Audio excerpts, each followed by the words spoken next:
दादा नमस्कार. नमस्कार मॅडम. दादा आपलं नाव? माझं नाव विश्वास शिंदे. मी मूळचा रत्नागिरीचा आहे. माझं गाव वेळवण. आपण श्री सखी चैत्रोत्सव गावदेवी मैदान इथे 123 नंबर स्टॉल आहे आपला. त्यात आपण इथे आंब्यांसोबत आपण मँगो पल्प आणला आहे. ही पाऊण लिटरची बॉटल आहे, पाऊण किलो.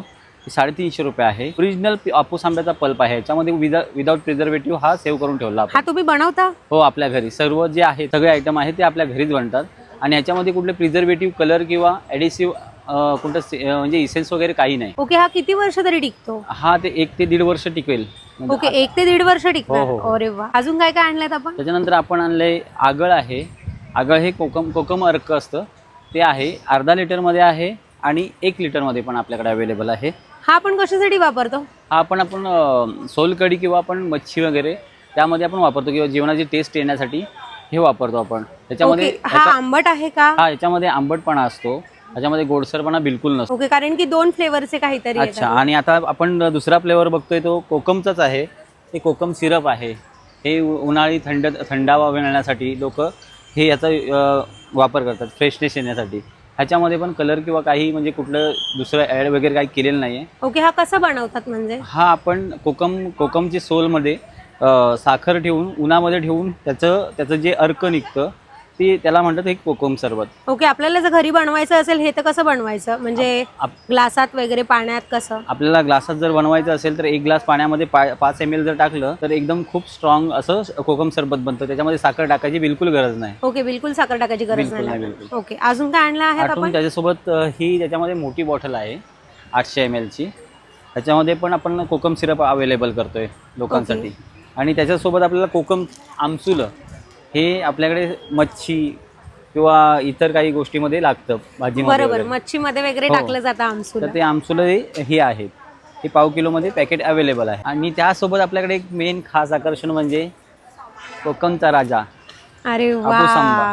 हापूस आंबा. हां, हे आपण आपल्या म्हणजे ग्राहकांसाठी बिना कार्पेटने पिकवलेला, गवताच्या आडीमध्ये पिकवलेला आपण आंबा इथे अवेलेबल केला आहे. अरे वा, दिसायलाच खूप सुंदर दिसतोय. हो. आणि म्हणजे हा आपल्या शेतातलाच आहे का? हो, स्वतःचे आपण GI मानांकन आहे आपलं. आणि स्वतः शेतकरी आणि टॅगिंग पण आहे सर्व.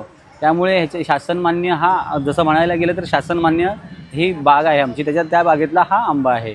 आणि स्वतः शेतकरी असल्यामुळे आपण डायरेक्ट शेतकरी टू कस्टमर ही डायरेक्ट आपण सेवा पोहोचवतोय. हे 1300 रुपये डझन. आपल्याकडे हापूस आंबाच मिळतो? हो, फक्त हापूस आंबाच. काही दिवसांनी पायरी तयार होईल. जसं काही गोष्टी आमच्या बागेमध्ये आहेत त्याच फक्त आपण प्रोव्हाइड करतो. आपण APMC मधून वगैरे माल आणून इथे ग्राहकांना देत नाही, म्हणजे फसवणूक करत नाही. बरोबर. काय प्राइस आहे? ह्याची प्राइस आहे 1300 रुपये. आणि जम्बो साईज जो आहे तो 1500 रुपयाला आहे. ओके. ह्याची साईज 1300 आणि जम्बो साईजची मोठी असेल? हो, जम्बो साईज मोठी आहे. आता अवेलेबल नाहीये सध्या तरी. उद्यापासून अवेलेबल होईल. ओके. जर कोणाला म्हणजे हवा असेल, ऑर्डर द्यायची असेल तर नंबर काय आपला? माझा नंबर आहे 9892737622. त्यासोबत आपली वेबसाईट ही आहे www.shindebandhumangoes.com म्हणून. ओके. आणि जर कोणाला इथे येऊन घ्यायचं असेल तर आपलं एक्झिबिशन किती तारखेपर्यंत आहे आणि कुठे आहे? एक्झिबिशन तरी 12 तारखेपर्यंत आहे. आणि जर यायचं असेल तर आपण इथे सकाळी 10 वाजल्यापासून अवेलेबल असतो. तर तुम्ही येऊ सकाळी 10 वाजल्यापासून संध्याकाळी 10 वाजेपर्यंत असतो आपण. ऍड्रेस काय आहे इथला दादा? इथला ऍड्रेस आहे गावदेवी मैदान, ठाणे वेस्ट. ओके, धन्यवाद दादा. तर मित्रांनो, बघितलात रत्नागिरीवरून आलेल्या विश्वास दादांनी मस्त असे आंबे आणलेले आहेत. हे हापूस आंबे आहेत. या हापूस आंब्याचा सुगंध एवढा भारी येतोय ना. रिअल हापूस आहे हा, जे त्यांच्या बागायतीतून आणलेले आहेत त्यांनी. आणि ह्याचबरोबर त्यांनी हापूस आंब्याचा सिरप म्हणजे पल्प आणि तसंच कोकम सिरप सुद्धा आणलेला आहे आणि आगळ सुद्धा आणलेला आहे. मग तुम्ही वाट कसली बघताय? तुम्हालाही जर अशी हापूस आंबे घ्यायचे असतील तर नक्की लवकरात लवकर व्हिजिट करा श्री सखी एक्झिबिशनला, जे आहे ठाणे गावदेवीला. मग वाट कसली बघताय? लवकरात लवकर या.